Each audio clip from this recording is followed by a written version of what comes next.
Bon, je ne sais pas si vous avez vu, mais l'expression du visage à un moment donné du match de Yamin et de Lamine Yamal en dit long, en dit vraiment long sur ce que cette équipe est en train de produire sur le terrain.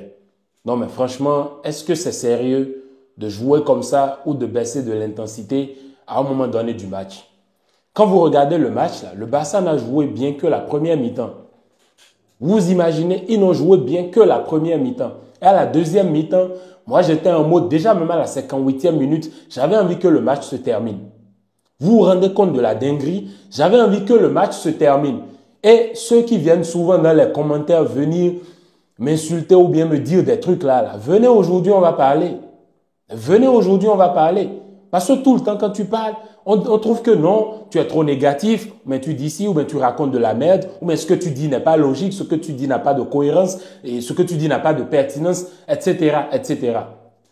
Venez me dire aujourd'hui, ce match-là, le Barça s'en sort 2-2, c'est nous on arrache le nul. C'est pas le Real Betis qui arrache le nul, c'est nous on arrache le nul parce que on aurait pu terminer à 3-2 ou 4-2. Pourquoi? Parce que cette équipe de Betis n'a pas été sérieuse. Si le Betis Séville aujourd'hui est sérieux, le Barça quitte le Benito Villamarín avec peut-être un 4-2. Et je pèse bien mes mots. Vous-même, vous savez que ce genre de match à l'extérieur, il ne faut pas les perdre. Et ce genre de match, c'est souvent difficile. Surtout sur ce terrain-là, le Benito Villamarín, comme d'autres, le San Mamés, etc. Balaïdos, ce sont des déplacements à l'extérieur, mais tellement difficiles. Parce que tu sais que tu auras une équipe en face qui va te jouer au ballon. Et le Betis Séville est une équipe qui joue au ballon. Vous-même, vous le savez, c'est une équipe qui joue au ballon. Certes, on sait que leur point faible, c'est au niveau de la zone de Olmo. Ça, on le savait déjà, mais eux-mêmes, dès qu'ils ont commencé le match, ils ont compris rapidement que, au lieu de respecter leur formation initiale, il faut passer en 4-2-4. Pour commencer par isoler les zones, pour commencer à fermer certaines parties du terrain. Ce qui a commencé à compliquer les choses. Et le truc, la solution était dans les mains de qui? De Pedri ou de Olmo ou de Pedri ou de Yamal. Et c'est ce qui s'est passé sur le but de Lewandowski qui décante la situation. Lamine Yamal en triangulation avec qui? Koundé, Olmo et ça va. Non, Pedri, Koundé qui centre pour Lewandowski et Lewandowski qui met le but. Un tapin. Aujourd'hui, mais Lamine, franchement, j'ai envie de le féliciter. Non, mais quelle attitude! Quelle attitude de ce joueur? C'est la preuve que c'est un gagnant. C'est un joueur qui a envie de gagner. C'est un gagnant né. C'est un leader. Vous ne voyez pas qu'à un moment donné du match, il est frustré, il est énervé. Et franchement, la solution, le seul qui pouvait décanter cette situation-là aujourd'hui, c'était Lamine. Et il a fait son travail. Tu ne peux pas aujourd'hui venir ou allumer ta caméra ou discuter entre potes après le match et dire que Lamine, ce n'est pas celui qui a décanté la situation aujourd'hui pour le Barça. Et dans le premier but, et dans le deuxième but. Et MVP mérité pour Lamine Yamal. Lamine Yamal aujourd'hui qui montre de l'attitude, du caractère. Ça montre que c'est un joueur qui n'a pas envie de perdre. Et vous savez quel âge il a? Il n'a que 17 piges.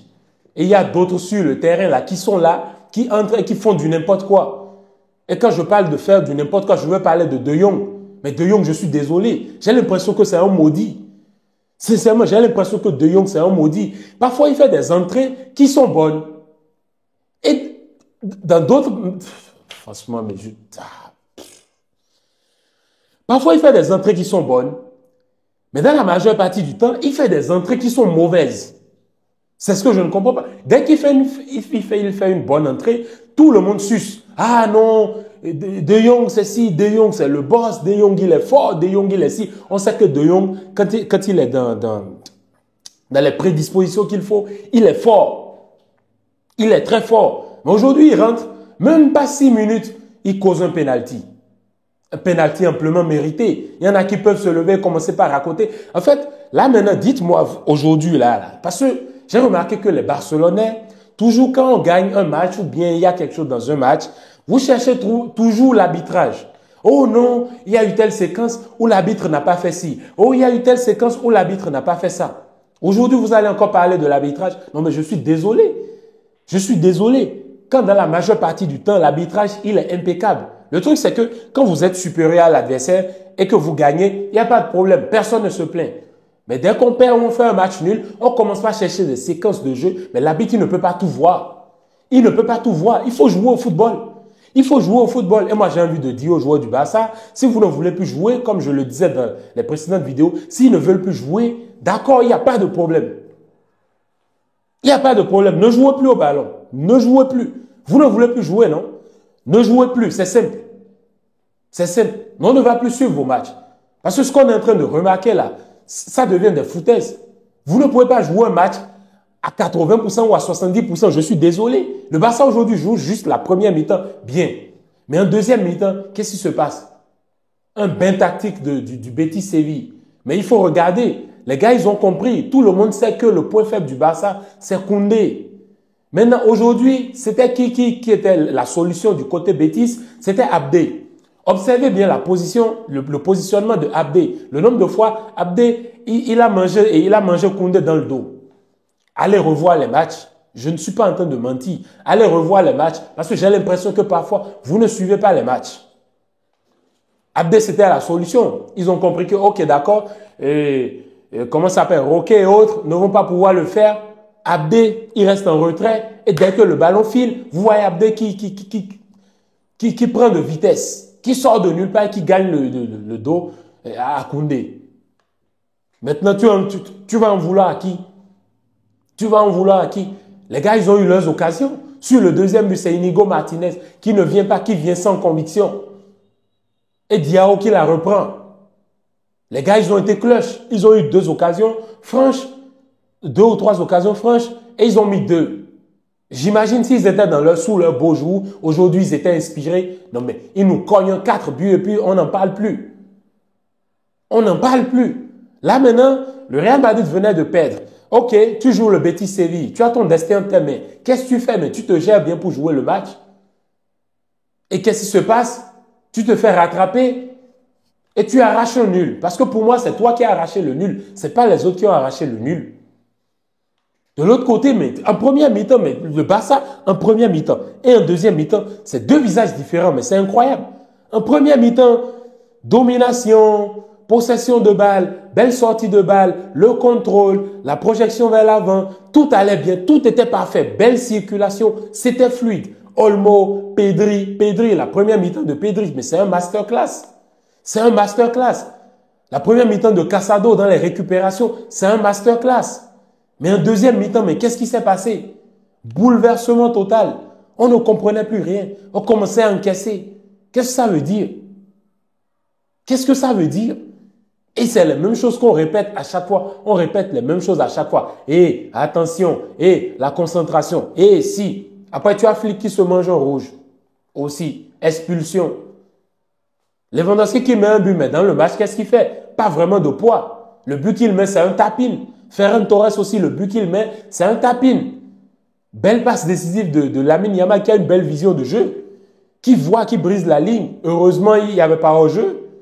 Vous imaginez quelle aurait été l'histoire actuellement? Le scénario, il est différent. Ce qu'on serait en train de se dire là maintenant, il serait différent. Dites-moi dans les commentaires, vous. Dites-moi dans les commentaires ce que vous pensez de ce Barça-là qui ne profite même pas de cette occasion pour prendre de l'avance. Et là, moi, je reste là, je me dis, mais cette Liga n'est pas encore finie. Elle n'est pas finie. On va la jouer journée après journée. Ce sera des émotions, des pics. On dirait des cosinus. On dirait une courbe de cosinus. Tantôt ça va, tantôt ça descend, tantôt ça va, tantôt ça descend. Mais ce n'est pas possible. Ce n'est pas possible de jouer comme ça. Grosse déception du Barça qui se déplaçait à l'extérieur, qui prend un point, qui arrache le nul au Benito Villamarín. Déception, dites-moi dans les commentaires ce que vous avez pensé du match. Mais franchement, moi, c'est pas bien, c'est pas bien. C'est pas bien. Parfois, tu es là, tu regrettes même. Tu as envie de dire, ok, j'aurais même dû faire ma sieste et me reposer. Maintenant, vous qui êtes là, au lieu de me soutenir maintenant, vous êtes content quand ça se passe comme ça pour nous. Parce que quand je suis content 2 jours, vous n'êtes plus content. Vous vous dites, ah non, Wade, il est trop heureux 2 jours là. Il faut que le Barça fasse quelque chose pour que Wade redevienne à son état normal. Ça, c'est pour énerver les gens. Ça, c'est pour plomber le week-end. Maintenant, tout à l'heure, à 21 h, maintenant, je vais m'asseoir, on va tous s'asseoir pour conspirer maintenant contre le Real Madrid pour qu'il fasse nul ou qu'il perde. Parce que c'est comme ça, c'est le mode de vie qu'on a choisi maintenant, ça. S'asseoir et conspirer, au lieu de faire notre boulot et de ne même pas regarder ceux qui jouent derrière. Et ça, c'est favorable au Real Madrid et à l'Atlético Madrid, qui, eux, sont derrière, ils sont en train de te guetter. Dès que tu vas faire un petit faux pas, là, ils vont prendre le devant et c'est fini. Ou bien même, c'est mieux même que l'Atlético Madrid prenne la Liga. C'est pas mieux. Non, mais franchement, c'est pas sérieux. C'est pas du tout sérieux, les amis. C'était tout ce que j'avais à dire dans la vidéo. On attend maintenant ce que le Real Madrid va faire tout à l'heure. Et puis voilà, on verra.